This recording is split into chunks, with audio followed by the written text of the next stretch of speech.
Hello and welcome to IronWomen. I'm Sara Gross and I'm here with my co-host Alyssa Godesky.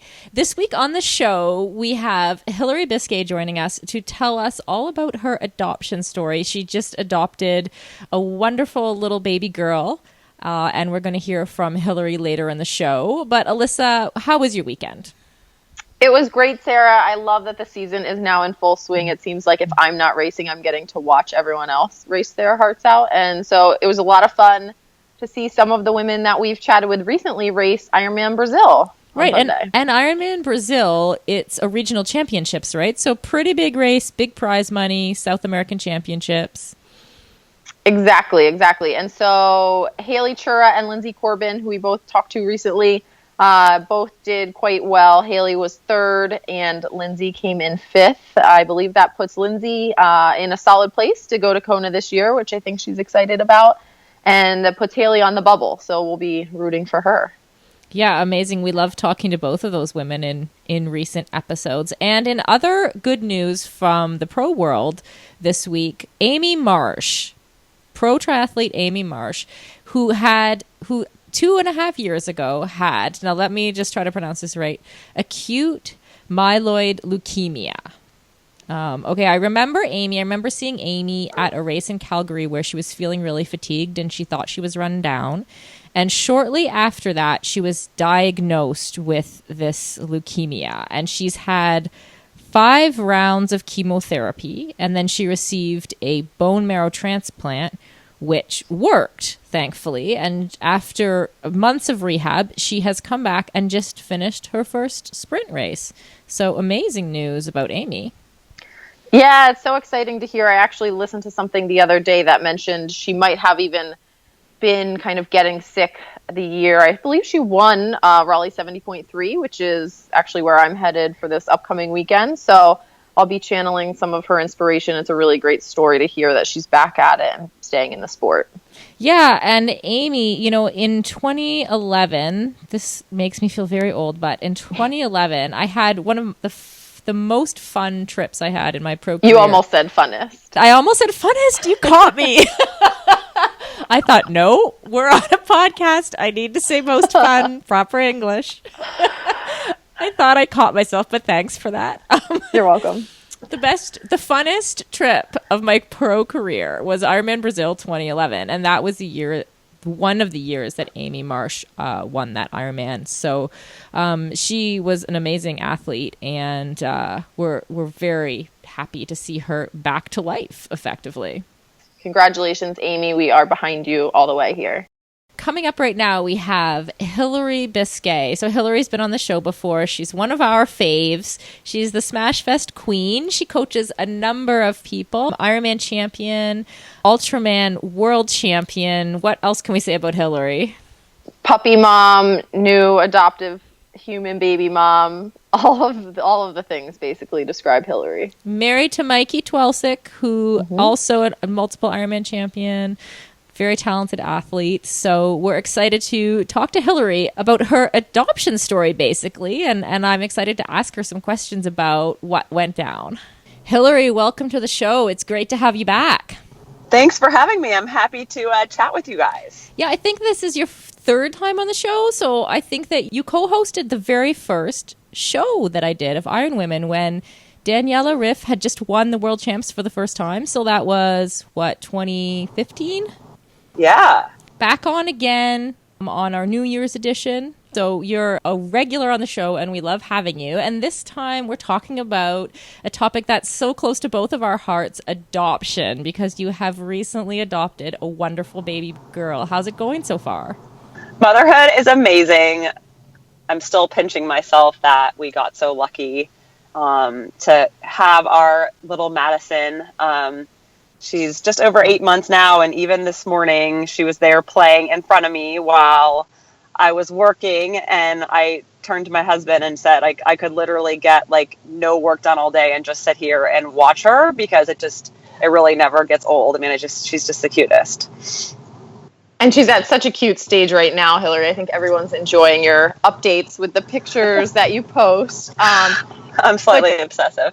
Yes. But tell us, was adoption something that you always wanted to pursue with Mike? How did you guys kind of go down that road? Sure. Yeah. This is something that I decided I wanted to do back. It was either like 2003 or 2004, when I was volunteering with Cherie Gruenfeld's Exceeding Expectations organization. And Cherie is this like legendary 70-plus-year-old, like super badass triathlete who started a foundation for inner city kids, like east of LA, and helping them get involved in triathlon. And it's truly not about triathlon, but it's about having an outlet and for these kids and activities in the weekends and getting them to set goals and learn work ethic and all of these amazing things. But I got involved with her program, and one of the teachers that was involved in the program had 2 sons in the program, and she was this Caucasian woman who taught in the inner city, and she had adopted these two boys. One was Hispanic and one was African American, and she had done this all on her own. And these were kids that had come from troubled backgrounds, and in just getting to know her and her boys, she was so inspirational to me, and that she had chosen to build her family this way and all on her own. That I decided at that time, like, that was what I was going to do. Like, I was going to adopt kids of some kind, like some like kids that needed homes, and whether I was going to do that on my own or with another, or with a guy, like it didn't really matter to me, but I knew that was how I was going to build my family. So fast forward like 5 or 6 years, I met Mike, and I don't even remember this, but he says that on our second date, I told him that I was adopting kids, and I don't think I necessarily invited him along for the ride at that point in time, but like I made it clear that was what was happening, whether he was involved or someone else was, like that was what I was going to do. So he just kind of always knew that was the plan. I love that. And tell us a little bit about your little girl, Madison, specifically sort of where she comes from and her background. Mm-hmm, sure. Yeah, Madison, very randomly, my husband and I ended up working with an adoption attorney who was based in Arkansas. And we took a very circuitous route to end up there. We started out trying to do foster adopt in Arizona and basically, 2.5 years into the process, ended up deciding to hire an attorney. And our attorney is someone who specializes in adoption and has been doing this in her local area for like 35 years. And we ended up with her because we had friends who had adopted a baby through her. I had interviewed a bunch of different attorneys in different places, and we just ended up with this one in Arkansas because she is the one that I like the best, and my friends had a great experience with her. It just so happens that Northwest Arkansas has the largest population of Marshallese people outside of the Marshall Islands. And for those who aren't familiar, the U.S. basically nuked the out of the Marshall Islands after World War II because we got control of them in the war, but then proceeded to do nuclear testing there and basically like ruin their entire ecosystem. So a lot of Marshallese people fled to the United States because we kind of like ruined their main source of economy, which was like tuna fishing and canning and that kind of thing. So a lot of Marshallese people came to the States and settled in Northwest Arkansas, of all places. But unfortunately, it's a pretty tough living for them coming to the States with not a lot of education or language or that kind of thing. And a lot of these people have ended up, best case scenario, working in, the Tyson chicken factory for $9 an hour, are living like a pretty tough life there. And so my attorney ends up actually working with a lot of Marshallese families who are having babies that they don't have the means to take care of. And so I knew it was quite likely that we would be adopting a Marshallese baby, and that's what happened. So that is Madison's background. Both of her parents are like full-on Pacific Islander, and she was born in the Northwest Arkansas area.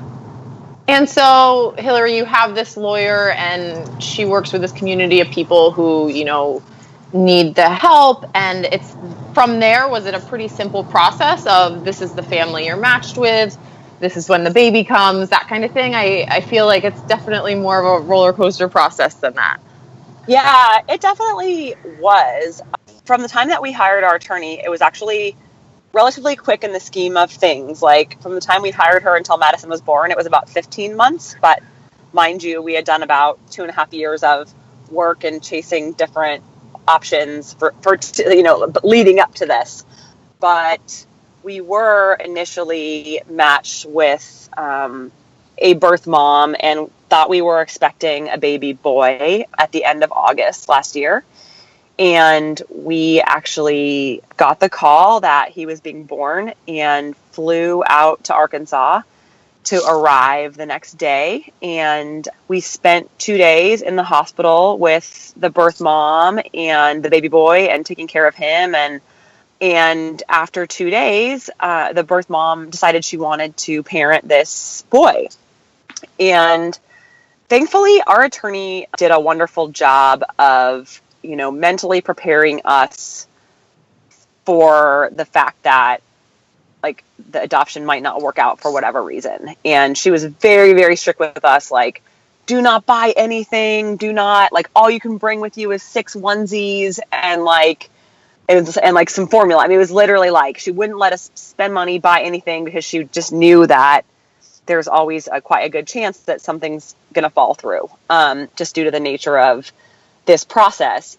So she had always warned us of that. The weird thing was that I guess I imagined that if an adoption was going to fall through, it was going to look a whole lot different than it actually did in this instance. I imagined there would be a birth mom who was there crying and like clinging to her baby and saying like, I don't know what to do. But like, we never actually saw any of that. Like, Mike and I, when we spent the whole day, like in the hospital room with the mom, we were taking care of the baby, and like the mother almost didn't even want to touch the baby, like in our presence.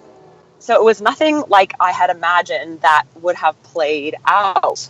Like I said, thankfully our attorney really did like try her absolute best to prepare us for this kind of thing happening. When that happened, it was still harder than I ever could have imagined. So that was like quite brutal, and also helped me to realize why not everyone does this.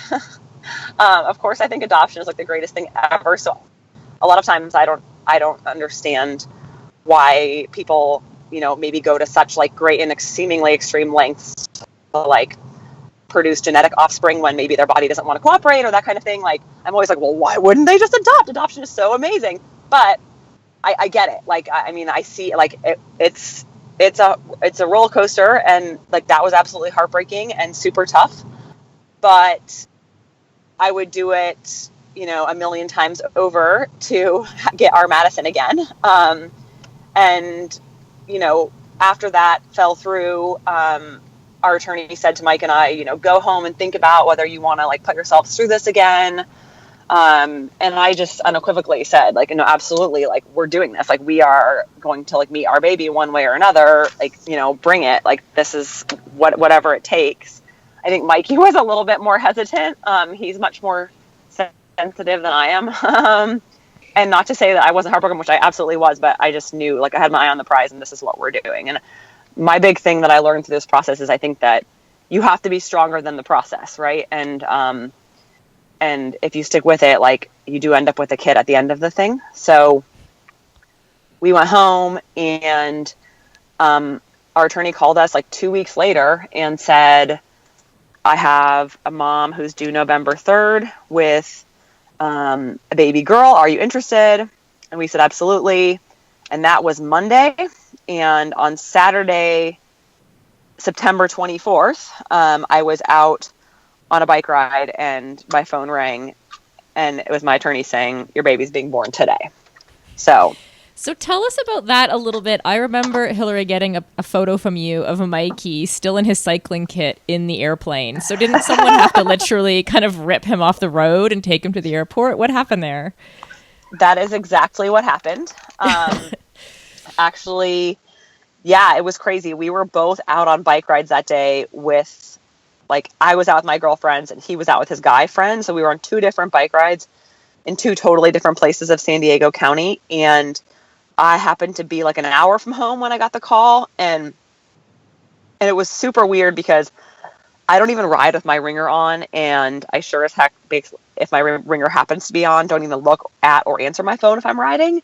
And just this day, like, I had this premonition, like, when the phone rang, just knew that was what it was going to be. I'm like, this is going to be my attorney and it's going to be our baby. Like I pulled the phone out, I looked at it, it's the attorney, I put her on speakerphone, and my girlfriend's riding next to me, like heard this whole thing go down.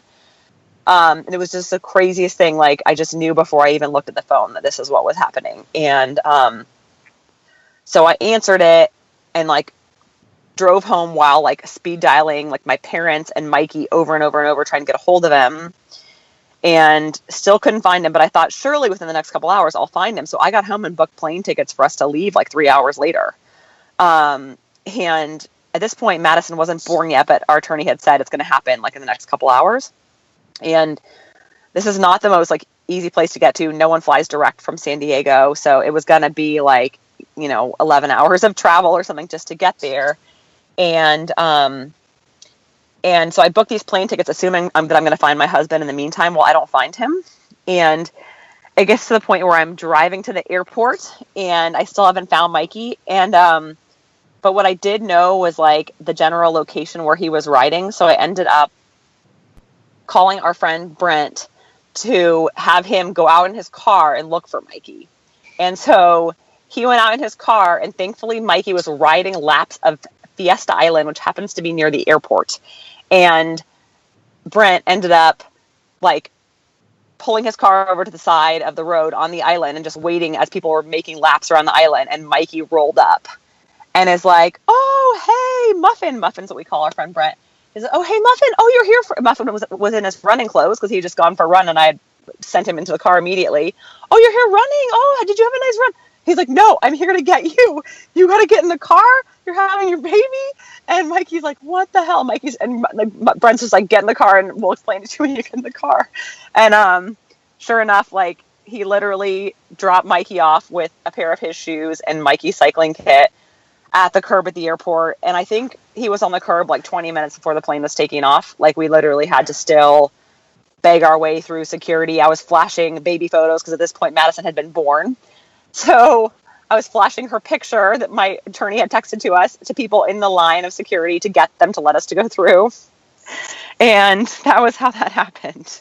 As you tell the story, and my blood pressure is rising, and I'm like, "Oh my gosh, we need to find Mike. He needs to get on this plane." Oh, it was insane. Like, I mean, I got to the point where I was like, I guess I'm just going to have to fly without him, and he'll have to come later if that's what it is. Like, it was so crazy and so lucky that Uncle Muffin was able to apprehend Dad on the way and we're going to tell her this story every year on her birthday, the story of how Uncle Muffin saved the day on the day of her birth. Exactly. And then tell us about your first moments getting to see the baby and how you went about choosing her name.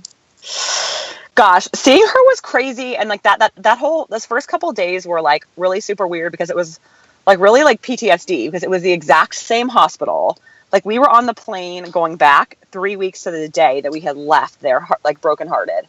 And so it was very, very fresh, like what had just happened. And it's the same place. And I'm like so cautious because I know even more now that this might not be for real, And so it was really weird to, meet her and that kind of thing. She was actually, she was in the NICU because she was 6 weeks early. So she was in the cooker. She was in like the incubator thing. And so I went up there and, I just like stood by her little thing, like watching her, and she was so tiny. She was 5 pounds. And, I was just standing there, like I thought that was what I was going to do. And then finally, and it's always such a weird thing being like the adoptive mom because your name's not on her little wristband. And like, you have to explain like, I'm the adoptive mom. And it's like some people at the hospital treat you better than others because you're in this weird like gray zone.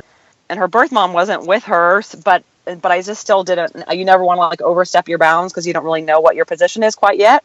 So I was very grateful when after a little while, like the NICU nurses were actually very kind and asked if I wanted to hold her, which of course I absolutely did.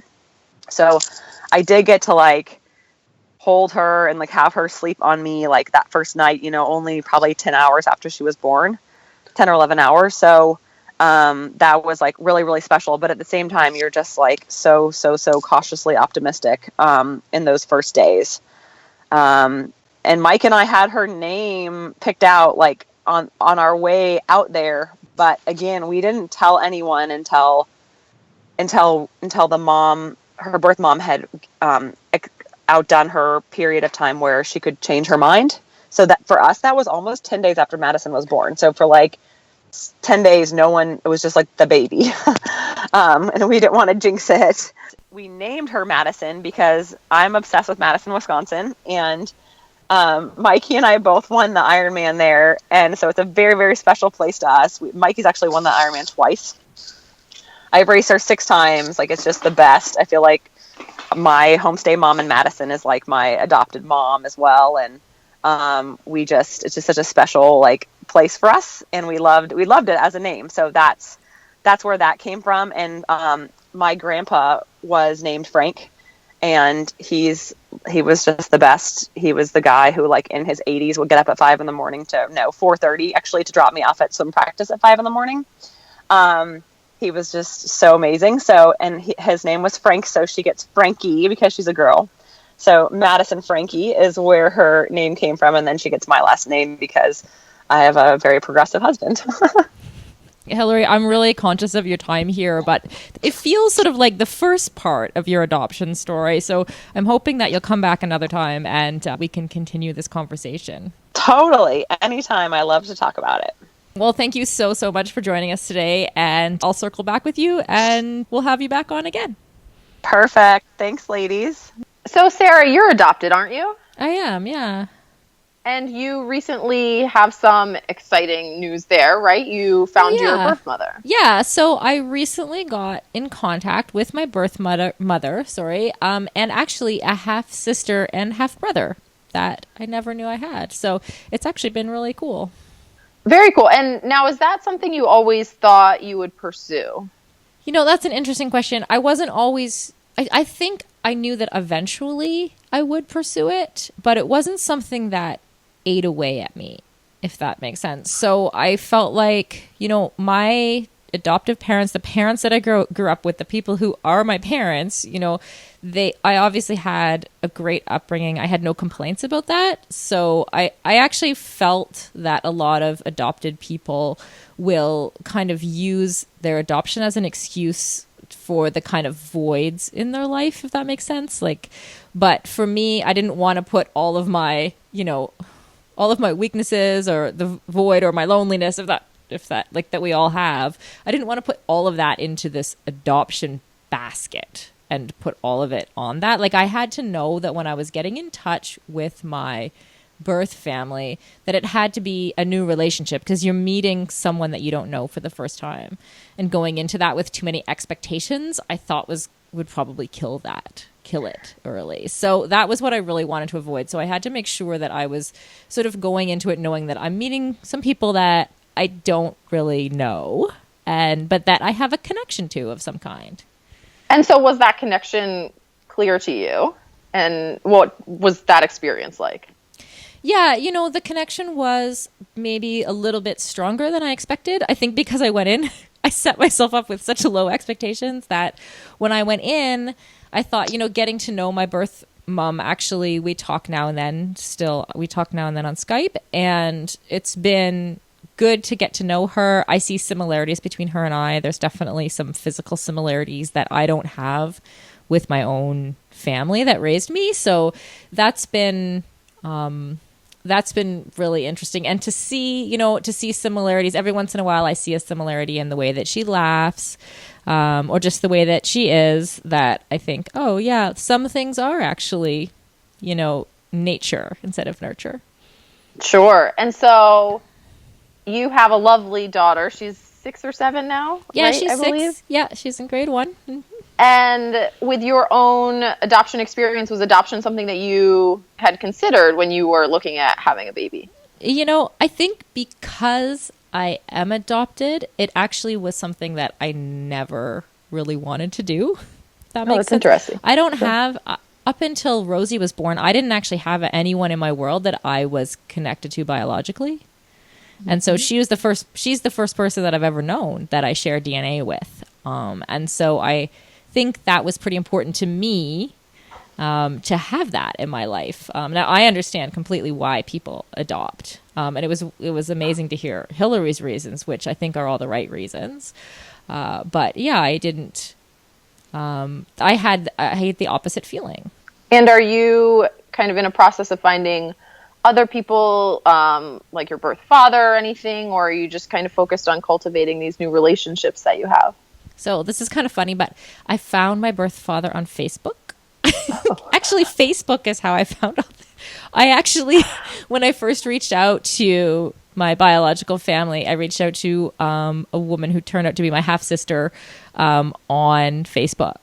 And I had, actually a friend of mine, I have to give her credit where credit's due. A friend of mine had done the research for me and found my half-sister on Facebook. And I reached out to her. Anyway, so we found my biological mother then told me the name of my biological father, and he lives in Calgary, and his name is Mark, and I found him on Facebook. But I have yet to reach out, just because I've felt sort of one thing at a time. So that'll probably come within the next year. It's actually been a really fun process. Cool. Well, thank you so much for sharing.